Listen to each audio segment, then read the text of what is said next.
Hi guys, welcome back to my YouTube channel. Um, I'm smiling because I'm really guilty, ne? But you guys should not scold me, not yet, okay? So before we start, I have two announcements to make. First one is, you can say it? What I say? Your girl is a CA now, y'all. Oh my gosh, that's like a dream becoming a reality. You know, when you've prayed your whole life for something, you've believed your whole life, you've dreamt about it, and it actually becomes a reality. Like, it's really amazing, and I'm so excited. So don't call me because I've been busy studying and working and all that, and finally I can say I'm done. And then the second announcement is I'm almost at 1,000 subscribers, y'all. 1,000 subscribers. Yo, you guys have been loyal and you guys have been patient. Many of you have been inboxing me like, when are you coming back to YouTube and all that? When are you posting again? So yeah, I'm really excited. And with that saying, I'm almost at 1,000 subscribers. I want to give away 1,000 Namibian dollars to two of my subscribers. So all you have to do is you just have to comment on your favorite video. Which one is your favorite video from all the videos that I've posted on my YouTube channel? And then you go on Instagram, post your favorite video, tag me in that post, and then you stand a chance to win like 500 Namibian dollars to two of my subscribers. So in total, it's 1,000 Namibian dollars. I was thinking of just giving it to one person, but I think two people, it will benefit two people more. It's only if you're in Namibia though, because I just want to e-wallet or pay to sell or whatever. But later we'll start looking at options for people who are maybe in SA and stuff like that. So yeah, I'm so excited, you know. And then I just want to share my story on how I became a CA, what my journey has been like. Is it worth it? How are you feeling? Do you wake up feeling different? Like, you know, all that. So let's get straight into the video. So I first got introduced to accounting when I was grade 7. My brother came to the hostel and then he came to ask me which modules I was selecting for grade 8. And then I was like, you know, I like math. You know, it's like, no, math is like compulsory. Everybody's going to have math, you know, and all that. And then he said he has this module like accounting. It's almost like math. But accounting is not like math, you guys. You guys know the struggle in accounting, but yeah. Anyways, he said it's like math and all that. And I was like, okay, can I have accounting and business? Then he said, the same as these modules. And it's like, no, we don't have business anymore. We only have entrepreneurship. Is it entrepreneurship? Is it entrepreneurship? We only have entrepreneurship. So, I should pick entrepreneurship and accounting. Then I picked entrepreneurship and accounting and I started doing accounting in grade 8. I was flourishing, grade 9, grade 10. And then grade 11, I got like a cash prize from one of the big 4 audit firms in the world. And then that's when I started getting introduced to the CA route, you know, and I attended like a workshop in Windhoek regarding future CAs, aspiring CAs and all that. And yeah, so that's when I started loving accounting and I was like, I'm going to be a CA, you know. And then grade 11 came and I became critically ill. So I was in the hospital. I had 5 high-level modules. I had to drop English high-level because I just couldn't manage with all of them. And, you know, I couldn't even stand for like a second. So I literally could only write the exams without studying. So I had to make sure I get grade 1s and 2s and 3s minimum, because if I get a grade 4, I won't be able to go study in SA and all that. And then the marks came out. I got like only grade 1s, 2s and 3s and not a grade 4. But at the same time, I didn't meet the requirement to get the bursary from one of these big 4 audit firms, you know. And then I was like, okay, it's okay. I came to Windhoek. I applied for another bursary. And then I got a bursary from this bursary company of mine. We'll call it bursary company just so that we keep everything like private. I don't want to disclose any information, you know. So then I got this bursary from my bursary company. So I studied accounting at the Namibia University of Science and Technology for 3 years. It was supposed to be like a 3 course, you know, but it took me 4 years to complete because I failed MENEC. managerial finance and management accounting. And then when I failed, because in our third year we could choose whether we want to do the CA route or whether we want to do general accounting. But having looked back at how many times I was failing management accounting, I was like, you know what? I'm just gonna do general. It's fine. It's done. It's not that deep, girl. You don't have to become a CA anymore. You will still make it without becoming a CA and all that, you know. So I hope you guys cannot hear the noise because I can't close the door. Then it will be dark. But yeah, there's a plane that's flying like somewhere here.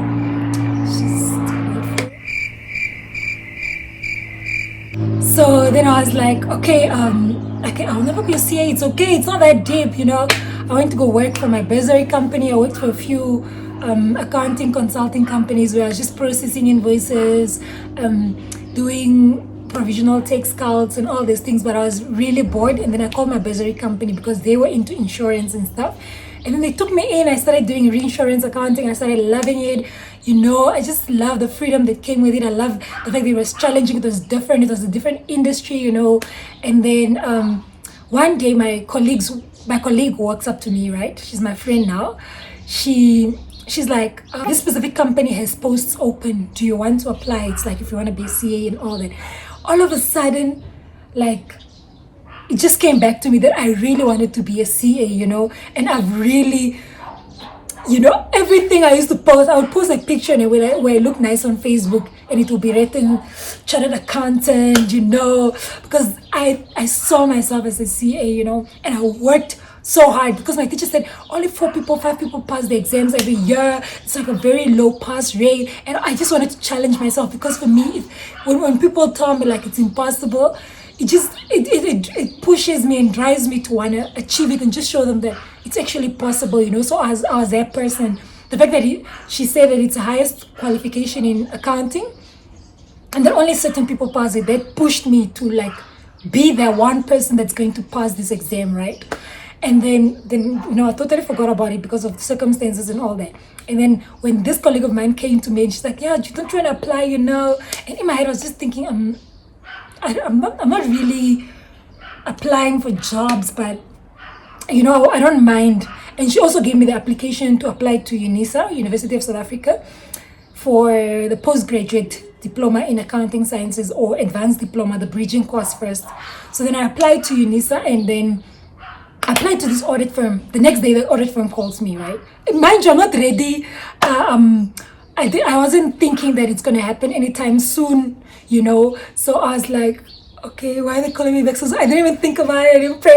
I just applied, literally, you know. So the next day they called me. We had the interview and I told them I always dreamt about being a CA and all that. And then they just asked me, but you're working for this parastatal company now. It's a big company, you know, the salary you're getting is not the salary you're going to be getting. And I was like, I'm quite aware of that. Do you know that it requires hard work and all the numbers? I'm also quite aware of that. People actually told me about the CA route, you know, and we have a lot of CAs in this specific bursary company that I was working for. So I was like, I'm ready. It's like, oh, so you're ready to just move and leave everything behind? I'm like, yes, I am. I think the way they were looking at me in the interviews, like, this girl is not serious. Do you know how much you're going to come get paid, you know? And then I was just there like, okay, it's fine, I'll just move, you know. And then after that, like after 2 hours or so from the interview, they were like, no, we were taking your offer and we want to employ you, you know. And I was like, okay. I went to talk to my manager. I resigned so fast, like it was just a rushed decision. But when I got home, I had so much peace about it. Like I just knew I knew I had to be there in that season of my life. Now, not to be all goofy and, you know, ghosty, I don't know what you guys call it. I literally just had peace about it. I was like, yo, I'm actually going to follow my dreams, you know. And the day that I resigned from that company, I cried. You guys will think it was my wedding day because the way I cried is like, I just cried. I cried. It was like very, very sad because first of all, I'm comfortable in this business. They've been my business company, so to them I'm like their baby, you know. And I'm used to being pampered and all that. And now I'm going to a different environment. It's going to be hard work. And people were saying I'm not going to slay anymore, meaning I'm going to have my natural eye out the whole time. And I'm going to look tired and just depressed and all these things. So I was like, yo, guys. Like, am I willing to be a CA? Just am I willing to follow my dream and avoid slaying and avoid living like a comfortable life? And I was just like, you know what, I'm gonna do this, and this is what it's gonna take to go. And that time, I just finished my degree, which now took me 4 years. So then I went to the audit firm. I met people. Like, I talk a lot. When you get to know me, I really talk a lot. So some of you will be like, yeah, Braji, Prat Baya. I really talk a lot. So I got to make friends. I got to meet new people. I got to work hard. It was so hard. First year was amazing, right?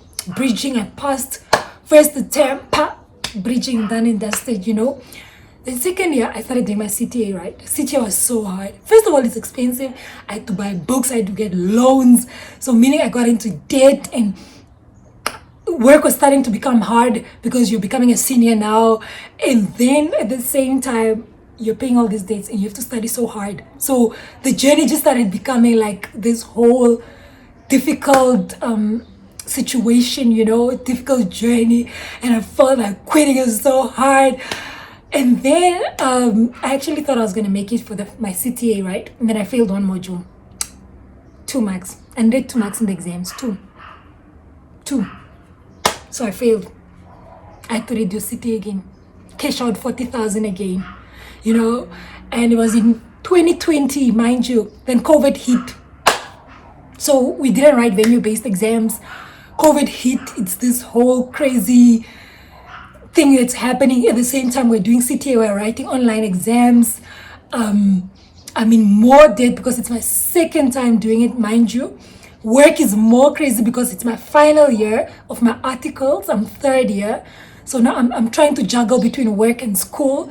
And it was just becoming so hard, And literally I was just like, it's fine. Like, I can just be a normal accountant and live my normal, comfortable life. It's really not that deep, It doesn't have to work hard, and I just have to understand. And that's just how I made up my mind. And then one of my family members got critically ill. So I'm taking care of one of my family members. Then I'm studying for CTA, mind you. Then I'm trying to meet my hours and my competencies doing my articles. And at the same time, I'm struggling financially. So it's just all these problems. And then you even friendship issues, guys. Friendship issues like, Chalabiki, just hold on, I don't have time to face these friendship issues right now. I'm really just trying to get by with my life. And I'm just trying to pass my exams and all that. But guys, it was so difficult. It was so hard. I cried throughout that whole year. Every day I would wake up and just be like, resign, quit, it's over, it's done, And then I just pushed through. Like, it was like in December when I wanted to quit. Then 18 December came and the results came out and I passed my CTA, you guys. The relief, I was so happy. I passed my exams, y'all. I used to sleep in the office. I used to look tired and grumpy, and I was skinny, and I was living off coffee. Coffee keeps me awake. Coke keeps me awake and gives me the energy that I needed. And literally, I passed my CTA. Like, that was just God. My first year, I could have said I worked hard. Like, I worked so hard, right? But then my second year, the way it just glimpsed through and the way COVID just hit and everything just happened, I can't even say it's my own strength. I can only give the glory to God, And then APC, I wrote my ITC first, ITC in April. So it's so hard. The exam, when I wrote it, the first paper, I was just like, I'm done. Can I go back to the office? I'm not going to take these leave days because I'm just going to waste the leave days, because I know I'm going to fail. And people say you need to pass three of the papers. This paper is that I'm failing completely. You can't get below 40%. And I was counting those marks in the exam and I was like, I'm not going to get 40%. I'm not going to get 40%. So just go to the office, stop embarrassing yourself. You know that you don't know the things and you're going to fail it. And it's okay. You finish CTA, you can do your ITC again, in September when you write the second one. But I pushed through. Then somebody came to encourage me and said, no, they choose 3 out of the 4 papers. So I was like, okay, this is paper 1, right? So I literally have to pass paper 2, 3, and 4. Okay, let's see what happens, So I went to write exams and then all that. And then I have a video up on how I passed my ITC, so you guys can click on it and watch it as well. And then at the end of the day, in June or July, when the results came out, I passed my ITC first attempt. And then a few weeks ago, I think not a month ago, a few weeks ago, I passed my APC first attempt as well. Like, yo guys, I was so happy. I was so happy. My lips are so dry. But it's okay. I was so happy, you guys. I was literally dancing like, I'm a CA now, you guys. Like, you know, I didn't share this video now because it was still sinking in. So every time people would say, see me CA, Madam CA, I was like, who's that? Oh, it's me, ne? I says, keep chilling. Yo, I was like, oh my gosh, I was saying now, I've been dreaming about this, I've been praying about this. I haven't seen interviews when I used to get those work interviews or like school or bursary interviews. I used to be like, where do you see yourself in 5 to 10 years? I see yourself as Madam CA, working for a company. And it's actually a reality. Can we scream? Can we just keep quiet and scream, you guys? Yo guys, oh my gosh. Like, I'm so happy. I'm so happy. So I hope this encourages you, to give up on your dream. Like, it might take 5 years, might take 10 years from now. You're in your own lane. You're running your own race at your own pace. You don't have to compare who finished CA after 2 years, after 10 years, after 5. You are in your own race and you're not competing with anybody else. Otherwise, you're just going to put pressure on yourself, And the pressure is unnecessary. Honestly, it's very, very unnecessary because you are in a different chapter of your life, right? You're in your chapter 27. I'm in my chapter 30. So we're not going to have the same... we're not going to achieve our dreams at the same time. And we're not competing with each other, We're all just doing our own thing. So, yeah, I just want to encourage somebody out there. And I hope I'll be consistent with posting, but it's so hard. Like right now, I have to go to netball practice. I just quickly made this video. So that's why I'm dressed like all sporty and whatnot. And I did put on mascara just so I look like I'm happy to shoot this video, which I am, but how can I go the whole face beat to netball practice? People will just be like, I know, is your crush here or what's going on, So yeah, I'm excited. Don't forget, I will be giving away 1,000 Namibian dollars to 2 of my subscribers, 500 each. Okay, so all you have to do is post your favorite video from my channel on your Instagram, tag me in the post, and then also just refer somebody to that video. They have to go and comment on the video and say the person's name who referred them to that video. So the people with the most names obviously are the ones that are going to get this 500 Namibian dollars, guys. 500 Namibian dollars, y'all. Yeah. So yeah, I know, I'm so happy. Like, you guys can just see it, like, it's not that deep. But for me, it's deeper. It's actually deeper than this. So yeah, I have to go to netball practice. I think people are going to start calling me any second. Don't forget to give the video a thumbs up. Don't forget to share, like, comment, and subscribe. And don't forget to let me know what you guys want me to be posting on this channel. You guys are so quiet. Like, I don't even know how to post. You guys want to see accounting videos? You guys want to see get ready with me auditing videos? Like, your girl is qualified now. I don't have an excuse anymore. Like, hello. Just let me know what you guys want me to post about. So, see you guys on the flip side. Bye.